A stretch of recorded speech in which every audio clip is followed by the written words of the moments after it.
오늘 이 아침 우리에게 주시는 말씀은 요한계시록 13장 5절로부터 10절의 말씀 봉독합니다. 용이 짐승에게 권세를 주므로 용에게 경배하며 짐승에게 경배하여 이르되 누가 이 짐승과 같으냐 누가 능히 이와 더불어 싸우려 하더라. 또 짐승이 과장되고 신성 모독을 말하는 입을 받고 또 42달 동안 일할 권세를 받으니라. 짐승이 입을 벌려 하나님을 향하여 비방하되 그의 이름과 그의 장막 곧 하늘에 사는 자들을 비방하더라. 또 권세를 받아 성도들과 싸워 이기게 되고 각 족속과 백성과 방언과 나라를 다스리는 권세를 받으니 죽임을 당한 어린 양의 생명책에 창세 이후로 이름이 기록되지 못하고 이 땅에 사는 자들은 다 그 짐승에게 경배하리라.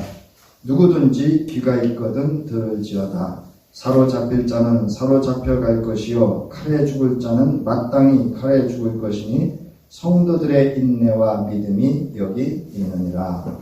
아멘. 오늘 이 아침 요한계시록 13장 5절로부터 10절의 말씀을 함께 봉독한 것은 첫째 짐승이 용과 어떤 관계를 가지고 있는지, 그래서 이 짐승의 첫 번째 짐승의 정체성이 무엇이고 그가 하는 역할이 어떤 역할을 하고 있고 그것이 예수 그리스도를 믿지 않는 자들과 믿는 자들에게 어떠한 영향을 주고 있는지를 이제 상징적으로 성경자 요한의 환상을 해석해서 이 당시의 독자들에게 말씀하고 있는 그런 내용을 오늘 본문과 다 연관이 있기 때문에 말씀을 5절부터 10절의 말씀을 함께 나누었습니다. 그래서 여러분 짐승의 그 역할 중에 하나가 용과 그 짐승의 관계는 경배를 받게 될 것이다. 예배의 대상이 될 것이다. 라고 합니다. 그래서 그 예배의 대상이 되는 자들은 여기 그 8절에 보면 죽임을 당한 어린 양의 생명책에 창세 이후로 이름이 기록되지 못하고 이 땅에 사는 자들은 다 그 짐승을 경배하게 될 것이다. 이렇게 이제 이 말씀을 통해서 참된 그리스도인들에게는 참된 경배의 대상이 누구인지가 더욱 분명해지는 그러한 한 대조적인 말씀이다 이렇게 할 수가 있습니다. 자, 그런가 하면 이 짐승의 권세는 그 아주 막강하다는 거죠. 감히 싸워서 이길 수 없을 것 같은 그런 존재이다. 그러나 이제 하나님의 모든 주권 속에 있기 때문에 이 짐승의 그 정체성의 그 역할은 어떻게 보면 이제 이렇게 표현할 수 있습니다. 우리가 가진 생명은 이 땅에서 다하는 생명이 아니죠. 영원한 생명이죠. 그러므로 그 하나님으로부터 부여받은 예수 그리스도의 부활의 영생의 생명을 소유한 자의 생명까지는 빼앗을 수 없는 그런 그 제한적인 그들의 역할을 여기서 또한 알 수가 있습니다. 그러므로 말미암아서 이 당시 독자들에게 있어서는 그리스도의 정체성과 하나님과의 관계가 어떠한 관계인가를 더욱 깊이 알 수가 있습니다. 그리고 더욱 분명해질 수가 있었습니다. 따라서 오늘은 이제 이 말씀을 들은 참 그리스도인들, 참 신자들에게 어떠한 이 짐승의 존재와 역할에 대해서 어떠한 신앙의 태도와 삶을 살아갈 것인가를 분명하게 더욱 강조해서 이제 말씀을 하고 있습니다. 즉, 이 세상의 권세와 그 강력한 그들의 영향력 속에서 살아갈 것이 아니라 궁극적으로는 온 우주 만물을 창조하시고 온 우주 만물을 통치하고 다스리시는 하나님의 말씀 위에서 이 모든 것들을 분별하고 인내와 믿음으로 이겨내야 이긴 자가 되어야 한다. 라는 말씀을 이제 강조해서 말씀을 하고 있습니다. 자, 오늘 이제 여러분에게 나눠드린 그 말씀의 자료들을 보면요. 당시 소아시아 교회들은 강력한 세속적 권력과 우상숭배, 그리고 항상 새로운 신들에 적응할 수 있었던 로마 제국이라고 하는 그런 다신론을 허용했던 그 로마 제국의 그 영향 속에서 유일신, 종교는 그들의 그 권력과 그들의 사회적인 모든 제도를 전복시키는 것으로, 도전하고 전복시키는 것으로 여겨서 박해와 핍박의 대상이 되었습니다. 자, 이로 인해서 그리스도인 공동체에 속했던 이들은 사회적으로도 극한 제한적인 어려움을 당하게 되고요. 이러므로 말미암아 경제적으로는 이루 말할 수 없는 그런 어려움 속에서 영적으로도 이제 무기력한 상태에 이르게 됩니다. 또한 이 다양한 이 로마 제국을 통한, 그리고 그 제국에 속한 이들을 통한 다양한 문화와 제도는 이 무기력해지고 경제적인 어려움과 사회적인 그 제약 속에서 살아가야 될 이 그리스도인들에게 있어서는 타협의 대상이 되었다는 겁니다. 자, 이러한 문화적 요구와 압박에 서서히 이들의 마음이 무너지기 시작을 했고, 이것은 이제 개방되어졌다. 그들을 받아들여지는 그러한 현상들이 나타나기도 했고, 그 마음 속에는 항상 그것이 갈등을 일으키고 있었다라는 거죠. 이건 오늘날 저와 여러분에게 있어서도 마찬가지일 겁니다. 이 세상을 살아가면서 우리가 겪는 사회적인 제도라든가 경제적인 영향이라든가, 아니면 그 다신론은 그 다문화를 의미하기도 합니다. 여기서 말하는 다문화는 우리가 지금 말하는 그런 그 다문화가 아니고, 종교로 인한 다양한 문화들이 이제 이루어지는 그런 현상들을 말할 수가 있습니다. 그러므로 우리는 내적으로나 외적으로나 이러한 것들의 갈등이 심화되어지 갈수록 영적으로 이렇게 강하게 될 수도 있지만 영적으로 무기력해질 수도 있다라고 하는 겁니다. 자, 오늘 9절과 10절을 살펴볼 텐데요. 이러한 그 시대적 상황에 노출되어 있는 바로 그리스도 언약 공동체에 속한 이들을 말씀으로 이제 일깨우는 선견자 요한의 강력한 이 환상을 통해서 이들에게 전해주고자 하는 그 메시지의 의도를 알 수가 있습니다. 이거는 모든 설교자의 공통점일 수도 있습니다. 저도 마찬가지입니다. 제가 여러분에게 간절히 바라고 원하는 건 제가 설교 잘 해가지고 여러분의 귀를 즐겁게 해주고, 오늘 설교 참 잘했어, 이런 소리를 듣기를 원하는 게 아닙니다. 여러분이 오늘 저와 함께 어렵고 힘들지만 이 말씀 한 절 한 절 살펴가면서 그 어떤 말씀이, 그 말씀이 내게 강력한 도전과 은혜가 되기를 바라는 것이 설교자의 마음입니다. 사랑하는 성도 여러분, 오늘 이 9절과 10절의 말씀을 통해서 주의 음성을 들으시기를 주의 이름으로 축원합니다. 자, 오늘 1절과 8절에 묘사된 첫 번째 짐승은 어떻게 활동하는가에 대해서 우리가 살펴봤습니다. 그렇다고 한다면 이 9절과 10절에 있어서의 말씀은 이에 대한 신자들의 반응, 즉 어떠한 태도를 가질 것인가 라고 하는 것에 대한 예시죠. 그러니까 앞으로 어떤 일이 일어날 것에 대한 성도들에 대한 신앙의 태도에 대해서 고치시킨다 그랬죠.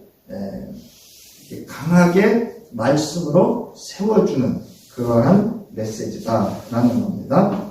자, 먼저 9절을 보면 누구든지는 여기서 신자나 불신자나 모두를 포함하는 것 같지만 이제 9절로부터 10절은 온전한 참 그리스도 공동체에 속한 이들을 향한 메시지입니다. 그러므로 여기서 말하는 누구든지는 바로 저와 여러분을 포함한 모든 그리스도의 공동체에 속한 이들을 향한 그런 그 선견자 요한의 그 부름이다, 또는 바람이다, 또는 나가서 예수 그리스도께서 선견자 요한의 환상을 통해서 그들에게 드러내고자 하는 메시지의 대상을 의미하고 있다라는 겁니다. 자, 9절은 2장과 요한계시록 2장과 3장의 7교회의 매 편지의 결론에서 독자들에게 주어진 권면의 말로서 강조하고 있습니다. 그래서 요한계시록 2장 7절을 보면 귀 있는 자는 성령이 교회들에게 하시는 말씀을 들을지어다 이렇게 되어 있습니다. 여러분 귀가 없나요? 여러분 다 귀가 있으시죠? 근데 여기서 말하는 귀는 뭐죠? 성령이 하시는 말씀을 들을 수 있는 자가 그가 진정한 귀를 가진 자다, 이런 의미를 가지고 있습니다. 이 얘기는 뭐냐면 이제 뒤에 살펴보겠습니다만은, 자 보세요. 이 문구의 사용은 바로 이 글을 읽는 1차 독자로 7교회 공동체를 권면하고 있다는 것입니다. 여러분 이 요한계시록의 수신자는 7교회입니다. 그리고 이제 오늘 저와 여러분에게 주어지는 말씀이다라는 겁니다. 자, 들으라는 명령의 이중적 측면이 있는데요. 이것은 8절에서 언급한 땅에 거하는 자들과 성도들의 이중적인 운명과 맥을 같이 하고 있고요. 나가서 9절의 권면은 앞에 있는 절들을 언급할 뿐만 아니라, 즉 8절만 언급할 뿐만 아니라 이어지는 10절에 있는 내용도 함께 포함하고 있습니다. 특히 바로 성도들의 인내와 믿음이 여기 있다라고 하는 그 칭령, 마지막 말씀으로의 명령의 그 포인트가 있다라는 것입니다. 자, 여기서 들을 귀가 있는 자는 성령께서 하시는 말씀을 들을 수 있지만, 들을 귀가 없는 사람들은 권면을 받고도, 여러분 주목해야 될 표현이 있습니다. 더욱 마음이 완악해진다는 겁니다. 자, 똑같이 주일날 예배의 말씀을 들었습니다. 수요 3일 기도의 말씀을 들었습니다. 새벽 기도의 말씀을 들었습니다. 그 외에 말씀을 들을 기회가 있습니다. 똑같은 자리에서 똑같은 본문과 똑같은 설교자의 설교를 들었는데, 어떤 이는 말씀을 듣고 마음이 기쁘고 감사하고 즐겁고 도전이 되고 위로가 되고 평안을 느끼고, 아멘. 아멘. 근데 어떤 분은요, 불평하고 원망하고 완악해지고 완고해지고요, 불평하고 신앙의 반응이 아니죠. 여러분 그거 여러분 보실 수 있을 겁니다. 아니, 우리 자신도 경험할 때가 있습니다. 어떤 날은 분명히 그 목사님이 똑같은 본문, 똑같은 설교의 내용을 했는데, 어떤 날은 내게 유독 은혜가 되는 날이 있는가 하면, 어떤 날은 유독 내게 뭐가 돼요? 불평이 되는 날이 있어요. 자, 그래서 이거를 우리가 꼭 남의 일만이 아니라는 거죠. 설교자도 마찬가지입니다. 설교자도 말씀을 준비하는 날, 어떤 날은 아주 기쁘고 즐겁고 감사하고 행복하고, 정말 내가 목사로서 말씀을 증거하는 일이 참 이 세상에 가장 값진 일이라고 생각되어질 때가 있는가 하면, 어떨 때는 왜 나를 택해가지고 이렇게 생고생을 시키나 뭐 이럴 때도 있을 수 있다는 겁니다. 자, 여기 하나님의 말씀을 듣는 것, 여러분 신앙의 기본 중에 기본이고, 이것이 곧 여러분 신앙입니다. 아멘. 아멘. 여러분 하나님 말씀을 듣는 것이 신앙이에요. 그러니까 아멘 하다. 아멘. 아멘. 맞죠? 이건 맞아요. 저도 마찬가지고 여러분도 마찬가지고, 하나님의 말씀을 듣는 것이 신앙입니다. 자, 그러면 말씀을 듣는다는 것은 무엇이냐라는 겁니다. 헬라어로는 아코라는 단어를 쓰는데요.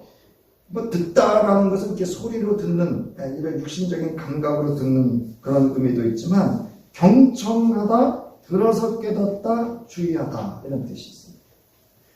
이거 잘 들으세요. 육신의 귀로 들었어요. 그것을 경청합니다. 마음으로 받아요. 그 다음에 깨닫습니다. 그 다음에 주의한다라는 것은 그 말씀을 삶에 어떻게 살아갈 것인가를 늘 인식하고 있다는 거예요. 이게 이제 그 헬라어의 의미고요. 이제 그 히브리어 쉐마라고 하는 단어는 신명기 6장 4절에 있는 첫 말씀입니다. 신명기 6장 4절을 이렇게 시작합니다. 쉐마 이렇게 시작합니다. 동사입니다. 듣는 것이. 자, 여기서 듣다라는 의미는 경청하다, 순종하다라는, 즉 하나님의 그 말씀만을 듣는다는 거예요. 그리고 그 말씀을 순종한다는 겁니다. 이게 함축된 그 의미가 담겨진 단어가 쉐마라는 단어입니다. 그러니까 듣다, 이거는 육신적인 감각의 귀로 듣는 게 아니고 이 히브리어가 가지고 있는 뜻이 뭐냐면 경청해서 그 말씀을 실현해내는 순종까지 포함한 단어가 쉐마라는 단어입니다. 자, 그런가 하면 이 단어는요, 보세요. 주의를 기울이다, 기도에 응답하다, 이해하다라는 뜻까지 가지고 있다.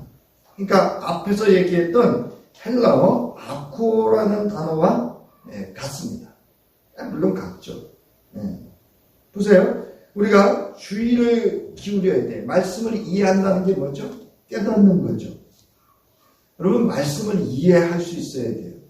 그러면 여러분 말씀을 많이 읽고 듣고 훈련하셔야 돼요. 맞죠? 네. 자, 여러분, 내가 아는 것만큼 이해합니다. 내가 들은 것만큼, 내가 본 것만큼, 내가 경험한 것만큼 이해합니다. 여러분, 하나님의 말씀이 어려운 거는요, 내게 말씀의 훈련이 부족하기 때문이에요. 말씀의 어떤 숙지나 그 경험이 부족하기 때문에 그렇습니다.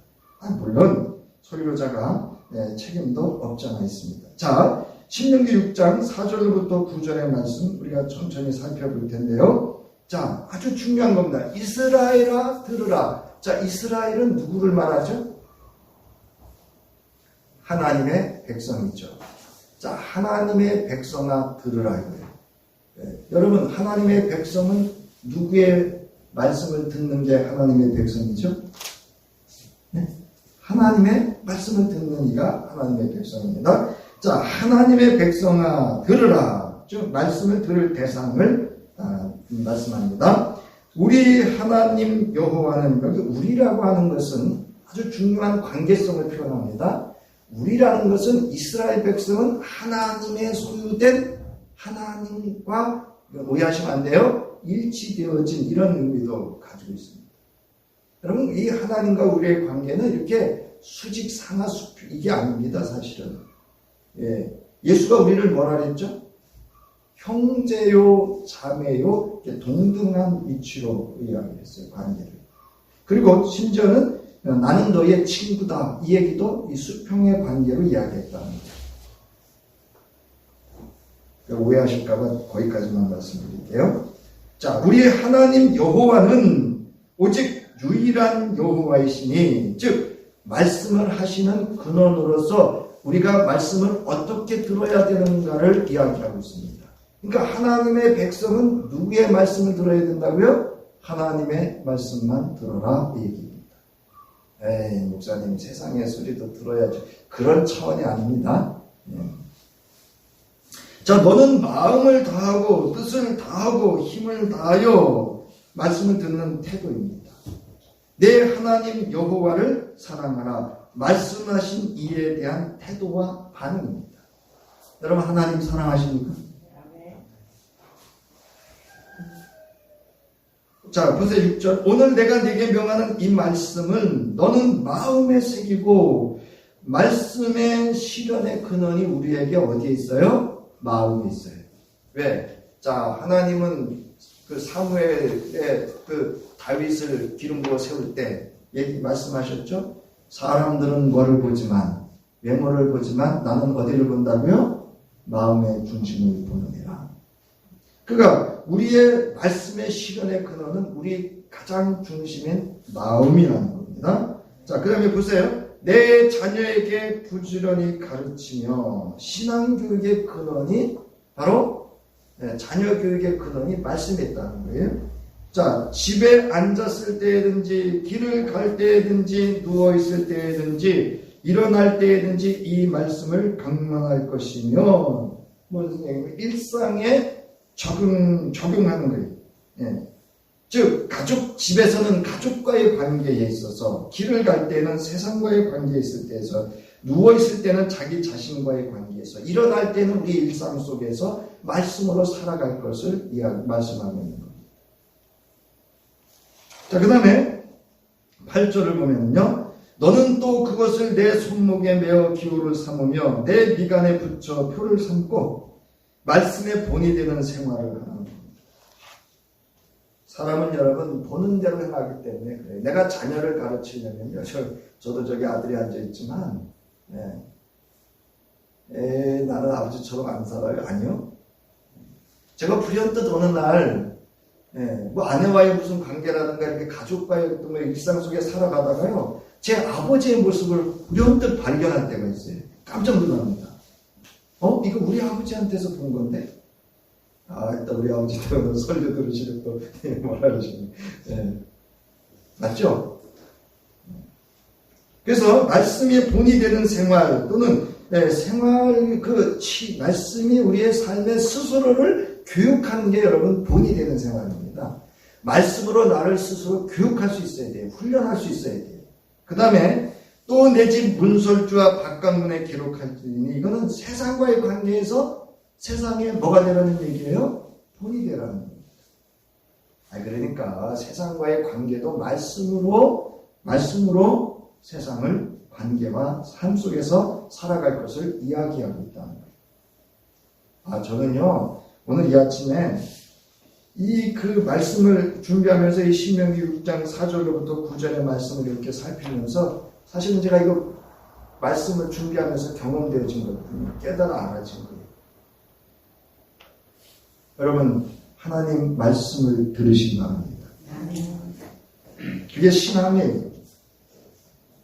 자, 이스라엘의 신앙은 하나님의 말씀을 듣는 것이며 이스라엘 신앙 교육의 첫 번째는 말씀을 듣는 훈련으로부터 시작됐습니다. 그러나 사람은요 다른 사람의 말을 듣지 않는다고 합니다. 그런데 달콤하게 유혹하는 말은 잘 듣는 경향이 있습니다. 즉 영과 육에 유익한 쓴말을 듣기보다 달콤하게 속삭이는 속임수와 거짓말에 잘 유혹되어 넘어지는 것을 볼 수가 있습니다. 저와 여러분도 그렇지 않나요? 그래서 이걸 이제 확증 편향이라는 그 심리적 용어가 있는데요. 그 국어 사전에는 이는 자신의 가치관, 신념, 판단 따위와 부합하는 정보에만 주목하고 그 외의 정보는 무시하는 사고방식 이렇게 되어 있는데요. 14살에 시작하는 처음 심리학이라는 책에 이렇게 되어 있습니다. 자기 생각과 일치하는 정보만 받아들이는 심리로 자기가 보고 싶은 것만 보고 듣고 싶은 것만 듣는 심리입니다. 여러분, 사랑하는 성도 여러분, 하나님의 말씀이 쓰게 들려지시면 그 말씀이 내게 생명이고 복이 되고 은혜의 말씀인 줄 믿으시기 바랍니다. 물론 시편 기자는 말씀이 어떻다 그랬어요? 꿀송이보다 달다. 그 단계를 넘어서야 됩니다. 그 쓴 말씀을 넘어서서 그 쓴 말이 나의 말씀화가 됐을 때 그 말씀이 무슨 말씀이 되냐면 그 세상이 주는 나를 유혹하고 넘어뜨리고 실족해 하는 그 유혹의 달콤함이 아니라 영생에 이르는 생명수요 영생에 이르는 하나님의 그 영화로움을 누리는 세상이 줄 수 없는 꿀송이보다 더 단 하나님의 말씀을 경험할 수가 있습니다. 파라오키는 저와 여러분이 시편 기자 다윗이 고백했던 그 꿀송이보다 더 단 하나님의 말씀을 경험할 수 있기를 주의 이름으로 축원합니다. 그래서 오늘 찬송가에도 왜 주의 말씀 받은 그날 슬펐대요, 기뻤대요? 네? 기뻤대잖아요. 자, 왜 이런 현상이 나타나는 것일까? 무엇보다 자신의 생각이 틀렸다는 것을 스스로 인정하기가 싫기 때문이라고 합니다. 그래서 우리는 우리와 생각이 같은 사람들끼리 어울리는 것을 좋아하고 우리 생각과 다른 생각은 듣고 싶어하지 않는 경향이 있답니다. 한마디로 사람들은 새로운 이야기를 듣기보다는 자신의 믿음을 확인받고 싶어 하기 때문이라고 합니다. 그래서 유독 사람이 모이면 말 많은 분이 있어요. 시작할 때부터 끝까지 그분이 모든 대화를 혼자 주도하는 그런 분들이 있어요. 그거는 여기 나오잖아요. 자신의 그 믿음을 확인받고 싶어하는 그런 자기가 여기 나오죠. 자기의 생각이 틀렸다는 것을 스스로 인정하지 않기 위한 행동이라는 거죠. 자, 보세요. 아시타비, 우리가 말하는 내로남불, 그 다음에 편가르기, 거봐, 내 말이 맞잖아, 또는 내 말이 틀렸어. 저는요, 대화하다가 내 말이 틀렸어? 이렇게 말하는 분을 되게 경계합니다. 이분들은 대부분 남의 말 안 듣거든요. 이거는 저와 여러분 모두가 이 부분으로부터 자유로울 수는 없어요. 제가 이 심의 용어를 말씀드리는 것은 하나님의 말씀만큼은 확증 평양에 작동되어져서는 안 된다는 겁니다. 아멘? 내가 받기 싫어도, 내가 불편해도 하나님의 말씀만큼은 말씀으로 온전히 받아들일 수 있고 그 말씀을 들어 순종할 수 있는 믿음의 훈련, 말씀의 훈련이 필요합니다. 자, 성서에서도 하나님께서 이러한 이스라엘 백성에 대하여 강력하게 책망하시는 것을 볼 수가 있습니다. 이사야 6장 9절로부터 10절 말씀 나오죠. 여호와께서 이르시되 가서 이 백성에게 이르기를 너희가 듣기는 들어도 깨닫지 못할 것이고 보기는 보아도 알지 못하리라. 왜 그럴까요? 자기들이 이스라엘 백성들이 듣고 싶은 것만 듣고 보고 싶은 것만 보고 하고 싶은 것만 하기 때문에 그렇습니다. 그래서 여러분 그 서기관과 바리새인 자기의에 충만한 사람들의 특징이 뭐냐면 확증 평양의 부정적인 사람들입니다. 그래서 여러분 될 수 있으면 부정적인 이런 그 언어나 그런 기분을 가진 사람들과는 안 어울리는 게 좋습니다. 제가 오늘 아침에도 불현듯이 하나 느낀 게 있는데요. 말씀 준비하다가 제가 싫어하는 단어 몇 가지 있다 그랬죠? 그런데 제가 요즘 그 단어를 쓰고 있더라고요. 그 말이 있잖아요. 흉보다가 뭐 한다고요? 흉보면서 담는다고요. 퍼뜩 깨달았어요. 그렇구나. 부정적인 영향이 나로 하여금 부정적인 표현을 하게 하는구나.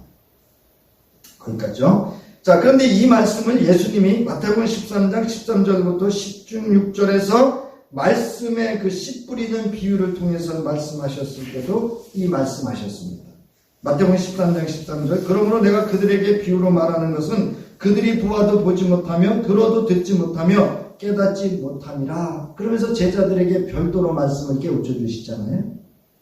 맞죠? 네. 자, 그래서 보세요. 이 백성들의 마음이 완악하여져서 그 귀는 듣기에 둔하고 눈은 감았으니 이는 눈으로 보고 귀로 듣고 마음으로 깨달아 돌이켜 내게 고침을 받을까 두려워함이라 하였느니라. 여러분 이거 아세요? 믿는 성도들 중에요. 하나님의 말씀을 지금 여기 말하는 듣기에 둔한 척하고요. 눈을 감습니다. 그리고 귀로 듣고 마음으로 깨닫기를 하지를 않아요. 그 말씀대로 살기가 쉽지 않기 때문에. 이건 저와 여러분이 자유롭지 않으실 거예요. 저도 마찬가지. 제가 요즘 경험하고 느끼는 것 중에 하나가 뭔지 아세요? 제 마음에 불편하고 막 이렇게 독하고 악한 마음이 들어왔을 때 이거를 자유롭게 하고 사라지게 하고 마음을 평화롭게 할 수 있는 건요. 그 누구의 위로의 말도 아닙니다. 여러분. 하나님의 말씀만이 내 속에 평안함을 주고 있음을 경험하게 됐어요. 맞죠? 누가 위로해 주는 거예요, 여러분? 잠시예요. 누가 그 들어주는 거예요, 여러분? 잠시예요. 그러나 하나님의 말씀이 내 속에 내 마음에 새김이 되고 들어와 자리를 하면 세상이 줄 수 없는 평안과 만족과 위로함이 되는 여러분 믿으시기 바랍니다. 그러면서 예수님 말씀하셨어요. 13장 16절. 그러나 너희 누구죠? 제자들입니다. 예수를 따르던 이들이에요. 눈은 봄으로 너희 귀는 들음으로 뭐가 있도다? 복이 있도다. 여러분 복 있는 귀 되시기 바랍니다. 네.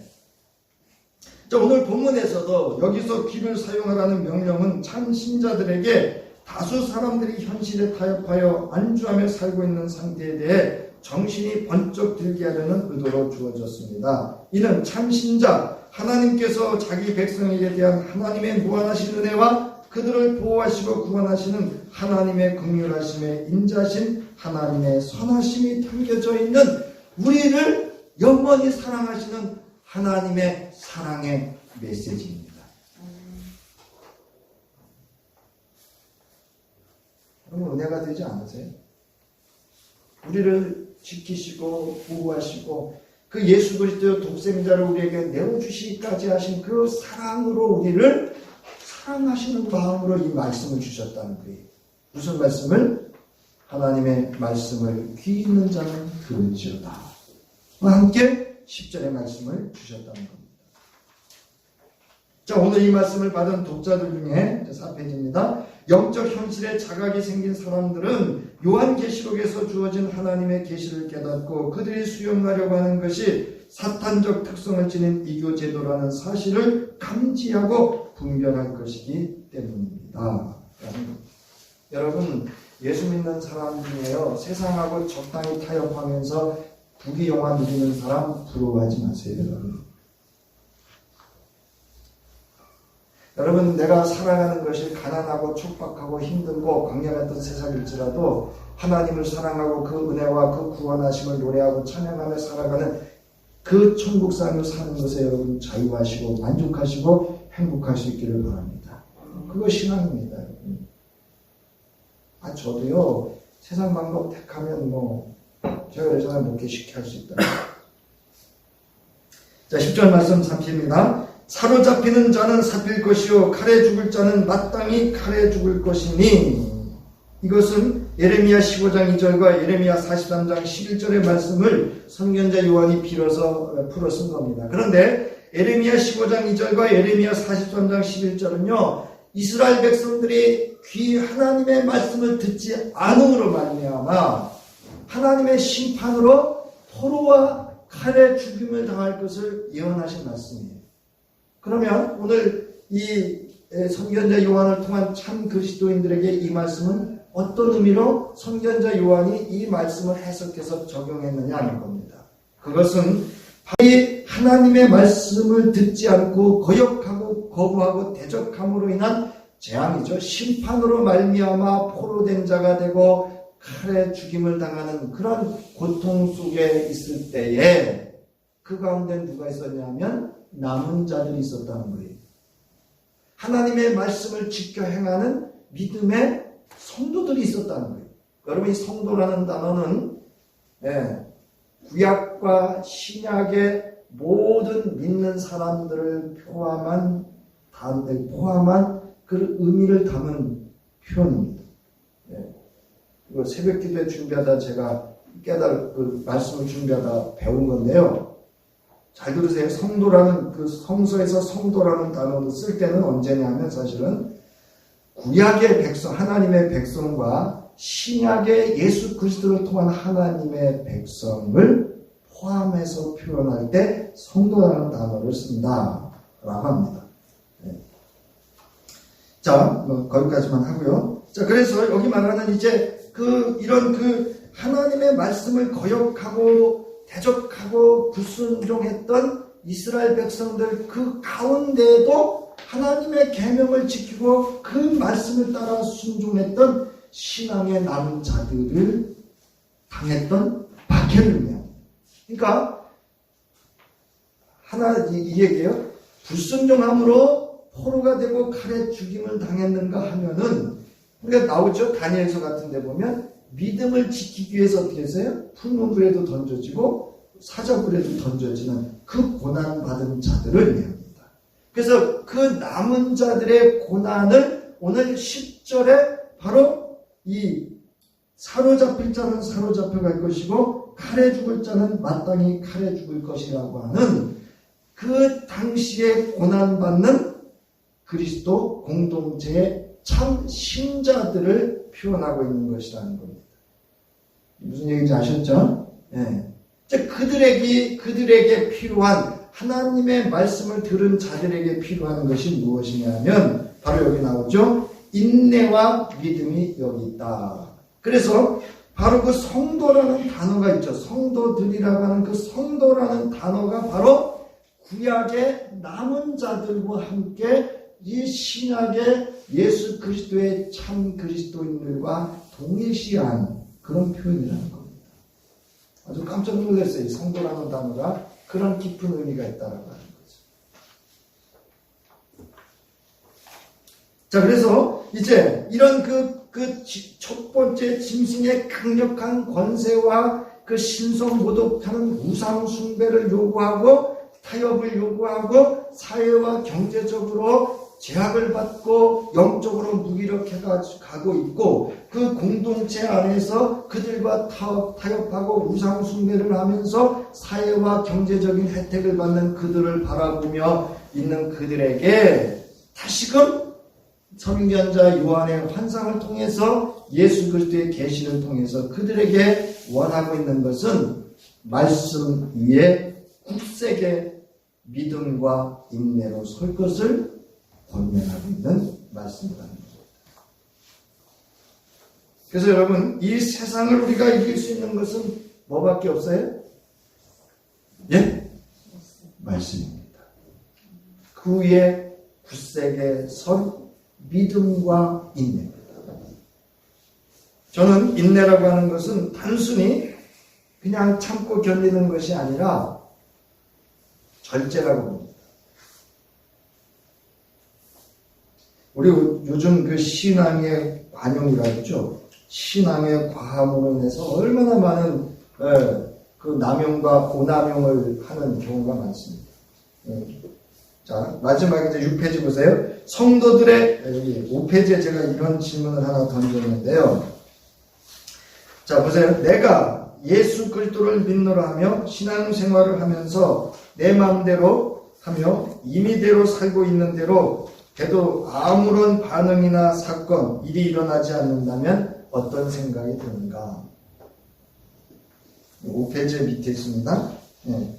자, 이 당시에 이제 무슨 일이 있었냐면 앞서 말씀드렸죠. 예수 그리스도의 공동체 안에 있는 그 신자들이 로마의 권세에 타협에 들어가는 거예요. 그래서 우상 숭배를 하고요. 왜냐하면 우상 숭배를 아예 사회적이고 경제적인 제도를 허용받고 누릴 수 있었기 때문에 그랬습니다. 이 유혹은요, 정말 견디기 어렵죠. 혹시 여러분, 이건 우리가 이제 생각해보는 거예요. 저도 요즘 이 생각을 가끔 하거든요. 내가 예수를 내 마음대로 믿어요. 내 임의대로 믿어요. 그런데 아무 일이 있죠, 일단. 첫 번째, 아무렇지도 않다. 두 번째, 이러면 안 되지. 즉, 양심에 이제 찔리는 거죠. 세 번째, 매우 두렵다. 저는 어제 그런 생각을 좀 많이 했어요. 호련히 내가 내 마음대로 살아요. 그런데 아무런 반응이 없다? 이건 정말 두려운 일 아닌가요? 하나님이 나를 너무 사랑해서 나를 믿어주신 건지 아니면 나에게 아예 관심이 없는 건지. 무관심이죠, 무관심. 나의 무관심이고. 사랑하는 성도 여러분, 하나님 우리를 사랑하시다 어떻게 사랑하신다고요? 끝까지 사랑하신다. 여기 하여튼 여러분 이건 그냥 한번 이제 말씀을 정리하기 위해서 성도들의 인내와 믿음이 여기 있느니라. 이건 뭔지 아세요? 여기 모든 독자들에게 해당하는 말씀입니다. 물론 이 당시에는 7교회 성도들을 향한 그 말씀이기도 하지만 오늘 여기 있는 저와 여러분에게도 해당되는 말씀입니다. 성도들을 향해 그러한 박해를 받는 동안 충성되게 인내라고 권하는 내용을 오늘 이제 인내와 믿음으로 말씀을 하고 있습니다. 이처럼 첫 번째 짐승의 활동에 의한 성도들의 고난에서 성도들에게 지속적이고 영속적인 인내와 믿음이 필요함의 중요성을 더욱 강조하는데 그것은 어디에 있느냐? 하나님의 말씀을 듣는 데 있다는 겁니다. 앞서 말씀드렸죠. 제가 마음속에 불편하고 근심이 있고 걱정이 있고 화가 있고 분노가 있을 때 내 그 중심을 더욱 견고하게 이끌고 평안할 수 있게 하고 주님을 향할 수 있게 하는 건 뭐밖에 없다고요? 말씀밖에 없더라고요. 자, 여기 뭐 좀 말씀이 있는데요. 이제 요한계시록 14장 9절로부터 12절의 말씀에서 앞서 얘기했는데요. 자, 14장 12절에 보면 성도들의 인내와 여기 있나니 그들은 하나님의 계명과 예수에 대한 믿음을 지키는 자다. 지키는 게 인내잖아요. 하나님의 계명이 뭐죠? 말씀이죠. 네. 근데 제가 왜 9절부터 11절을 적어놨느냐 하면요. 바로 하나님의 계명을 지키지 않고 예수에 대한 믿음을 지키지 않고 그거에 대조된 자들이 받는 재앙에 관해서 말씀하고 있습니다.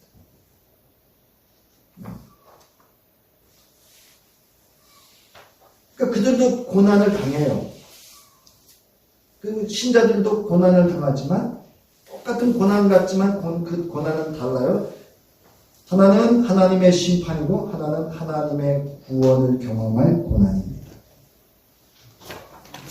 자 9절에서 누구든지 귀가 있거든 들을지어다는 독자들에게 타협하지 말고 그들의 믿음으로 인해 받는 고난을 잘 견디라고 권하기 위해 칙령, 하늘이 내리는 명령으로 사용되었다는 것입니다. 그러므로 독자들은 그런 분별력을 가지고 감옥에 갇히든지 아니면 칼에 죽임을 당하든지 그들에게 닥친 또는 닥칠 운명을 견디기 위해 더욱 그런 말씀 위에 믿음과 인내로 강해져야 함을 말씀하고 있는 겁니다. 여러분 7페이지로 갑니다. 자, 성도들은 옥에 갇힐 수도 있고요. 중간쯤요. 위에서 7번째요. 성도들은 옥에 갇힐 수 있고 죽임을 당할 수 있습니다. 하지만 그들은 충성되게 고난을 견뎌야 합니다. 여기서 견디다라는 말은 인내하다라는 말로 히포포네라고 하는 이 헬라어인데요. 자, 보세요. 능동적이면서 굽히지 않는 인내를 말합니다. 일심, 충심 이런 거죠. 그래서 능동적이라는 거죠. 그 다음에 굽히지 않는 인내를 의미합니다. 자, 믿음이라고 하는 것은 여기서 그냥 단순한 믿음이 아니라 하나님이 믿음이시며 그 말씀의 믿음으로 확고한 믿음, 즉 충성된 믿음, 변하지 않는 신실한 믿음을 이야기하고 있으며 여기 있느니라라고 하는 것은 직설법입니다. 칙령입니다. 명령입니다. 그러니까 성도들에게 말씀으로 믿음과 인내하라 이런 말씀입니다. 사랑하는 성도 여러분, 오늘 이 시대 속에서도 여러분 요한계시록 2장 7절, 2장 26절, 29절 보세요. 귀 있는 자는 성령이 교회들에게 하시는 말씀을 들을지어다. 그리고 뭐라 그랬어요? 이기는 자가 되라고 했습니다. 그래서 제가 앞서서 말씀을 안 드렸습니다. 로마서 12장 1절부터 2절에 너희는 이 세대를 분별하고 어떻게 하라고 했어요? 하나님의 선하시고 온전한 뜻이 무엇인지를 분별하라. 이것이 합당한 영적 예배니라. 몇 페이지에 있냐면요. 한번 말씀 좀 살펴볼게요. 네, 여러분 4페이지에 보면요. 그 중간쯤에 있습니다. 이제 함께 읽겠습니다. 읽고 마치겠습니다. 말씀. 로마서 12장 1절부터 2절 함께 읽습니다. 시작. 그러므로 형제들아 내가 하나님의 모든 자비하심으로 너희를 권하노니 너희 몸을 하나님이 기뻐하시는 거룩한 산 제물로 드리라. 이는 너희가 드릴 영적 예배니라. 너희는 이 세대를 본받지 말고 오직 마음을 새롭게 함으로 변화를 받아 하나님의 선하시고 기뻐하시고 온전하신 뜻이 무엇인지 분별하도록 하라. 여기 영적이라는 말이 뭔 뜻이냐면요. 말씀으로, 이건 뭐냐면 믿음의 신자가 합당한 예배가 무엇인가 라고 말씀하는 거예요. 네. 그래서 오늘 이 말씀을 통해서 우리가 이제 말씀을 마치면서 사랑하는 성도 여러분, 이 시대도 마찬가지입니다. 말씀이 신앙입니다. 네. 그 말씀으로 세상을 이기는 믿음과 인내의 명령을 들어서 오늘도 또 우리 한 주도 주 안에서 말씀으로 승리하는 한 주 되기를 주님의 이름으로 축원합니다.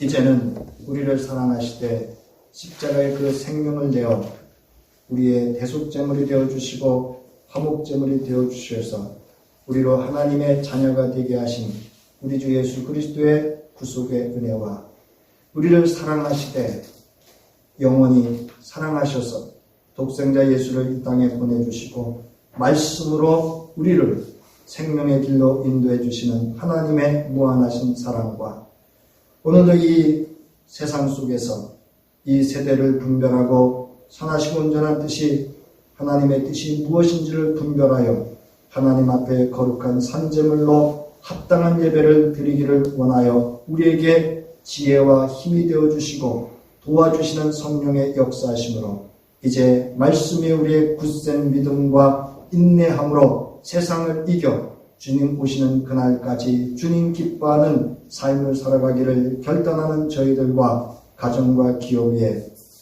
그 은혜가 영원히 함께하기를 간절히 축원하옵나이다. 아멘.